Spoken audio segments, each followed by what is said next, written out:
매우 불규칙적이었다. 이걸 의미하는 것은 역시 스트레스한 자극에 의해서 위의 전기적 활성도가 틀려졌다는 걸 의미하는 거죠. 그러니까 스트레스에서 위의 운동 기능이 떨어진다는 것, 또 증상을 유발할 수 있다는 것을 의미하겠습니다. 스트레스를 받으면 대뇌 피질에서는 비상사태로 인식하고 스트레스 호르몬이 분비돼 온몸으로 전달된다. 이때 영향을 받은 위는 운동 기능이 일시적으로 정지돼 소화불량을 일으키는 것이다. 속이 쓰리고 아프거나 소화가 안 된다는 것은 결국 위의 운동이나 또 위에 느끼는 감각, 이 이상이 있어서 생기는 거거든요. 그러니까 운동 기능이나 감각 이상이 생기는 건 당연하다고 말할 수가 있는데요. 그런 운동과 감각 이상은 정신적인 면에서도 많은 영향을 받아요. 그러니까 위의 운동이나 감각은 전부 다 중추신경하고 아주 밀접하게 연결되어서 서로 상호 연락하면서 느끼는 거거든요. 그러니까 위에 있는 변화를 위가 감각을 느끼고 위가 증상을 느끼는 게 아니라 뇌에서 느끼는 거거든요. 그래서 두 가지가 서로 연력하면서 느낍니다. 노량진에 위치한 한 중화요리 전문점. 점심시간, 한꺼번에 밀려드는 주문에 주방에서는 음식을 만들어내느라 정신이 없다. 이럴 때는 사장인 이태옥 씨도 1인 3역의 멀티형 인간이 돼야 한다. 그렇지 않으면 하루 중 한때인 밥 장사를 당해낼 재간이 없다.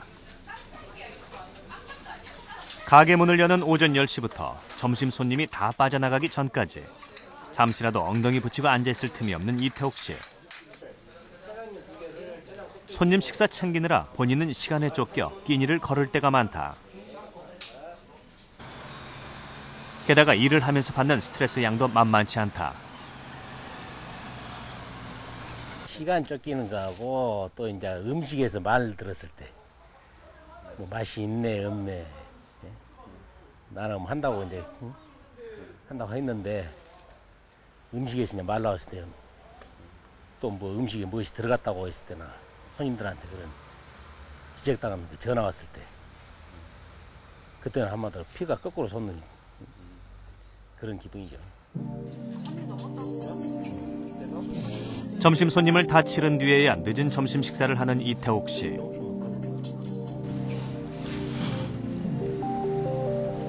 밥 장사를 하면서 본인의 식사는 한 끼 때우는 식으로 바뀐 지도 오래. 이렇듯 그의 하루 세 끼 식사는 매우 불규칙하다. 가게 일을 끝낸 밤늦은 시간, 이태옥 씨가 향한 곳은 친구들과의 술자리다. 이곳에서 하루 종일 일하면서 받은 스트레스를 푼다. 일주일에 4, 5일은 술을 마신다는 이태옥 씨. 한 번 마시면 소주 한 병은 기본이다. 나는 내가 생각할 때 진짜 이거 술 아니었으면은 진짜 가버렸을 것 같아. 스트레스 때문에. 진짜로요. 저녁 끝나고 이렇게 술로라도 스트레스 풀고 그러니까 응? 또 이제 내일 또 스트레스 받고 일할지라도 그 오늘 푼 스트레스 풀고 내일을 맞이하니까. 그러던 어느 날 갑작스러운 복통이 찾아왔다. 처음에는 빈속으로 인한 속쓰림 정도로 생각했다. 하지만 시간이 지날수록 통증은 더욱 심해졌다. 우리 어렸을 때 그 싸움하다가 명치 훅 한 대 탁 맞았을 때 그 고통, 찢어졌던 그 순간적인.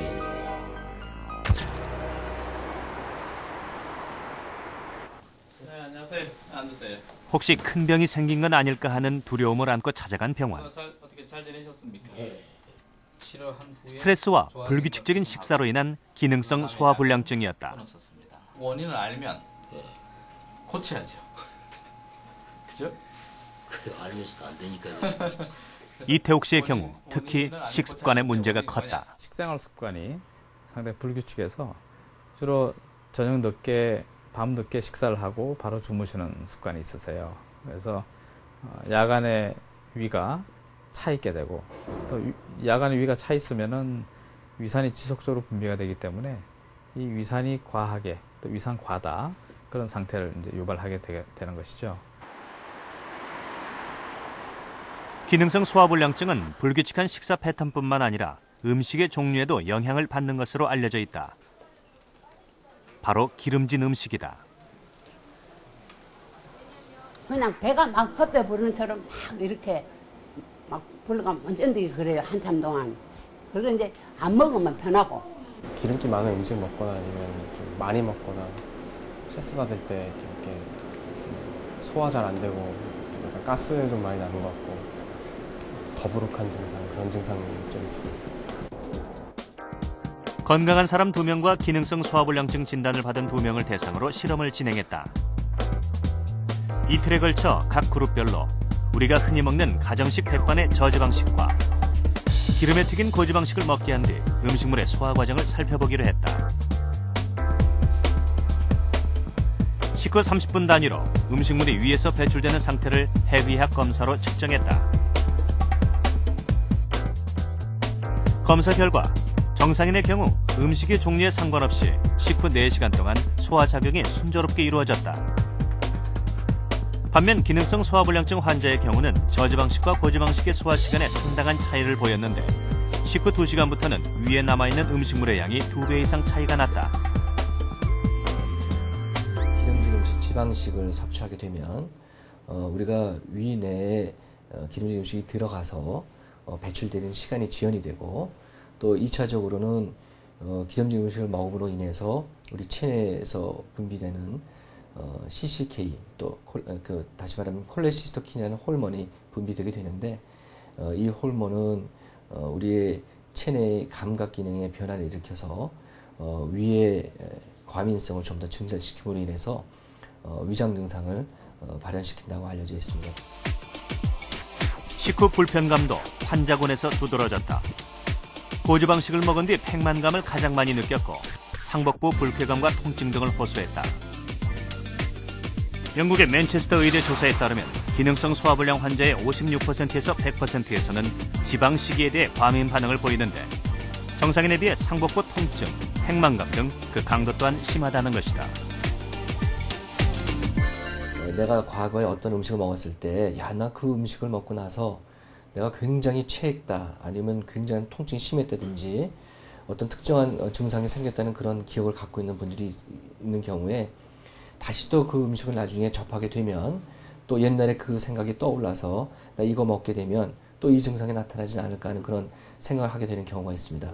사실 이런 기능성 소화불량증 환자들이 이런 어떤 과거의 음식에 대한 그런 기억으로 인해서 그 기억에 남아있음으로 인해서 그 시민적인 요인으로 인해서 증상이 발현될 수가 있고 이런 시민적인 요인은 증상 발현이 굉장히 중요하다고 알려져 있습니다. 기능성 소화불량증만큼 원인을 딱 꼬집어서 말하기 어려운 질병도 없을 겁니다. 그만큼 치료에도 어려움이 따르는데요. 사실 기능성 소화불량증은 정확한 원인이 밝혀지지 않았기 때문에 완치가 어려운 병입니다. 그래서 치료의 핵심은 원인을 없애기보다는 증상을 완화시키는 데 있습니다. 그렇다고 미리부터 실망할 필요는 없습니다. 기능성 소화불량을 악화시키는 요인들을 잘 달래주면 얼마든지 건강하게 큰 고통 없이 살 수 있기 때문입니다. 어둠이 채 가시지 않은 새벽녘.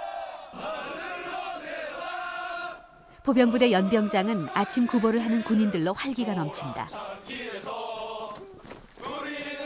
체계적으로 짜여진 일정대로 움직이는 군대의 하루는 그 어느 것보다 시작이 빠르다. 무엇보다 건강이 우선시되는 이곳에도 군대에 오기 전 소화불량으로 고생했던 사람들이 있다. 밥을 먹어도 소화가 잘 안 되고 좀 거북하고 그랬었어요. 그리고 속도도 잘 안 돼갖고 대변 같은 것도 잘 못 보고. 사회에 있을 때 밥 먹으면 구토 증상이랑 헛구역 증상이랑 그 다음에 속쓰림 증상이랑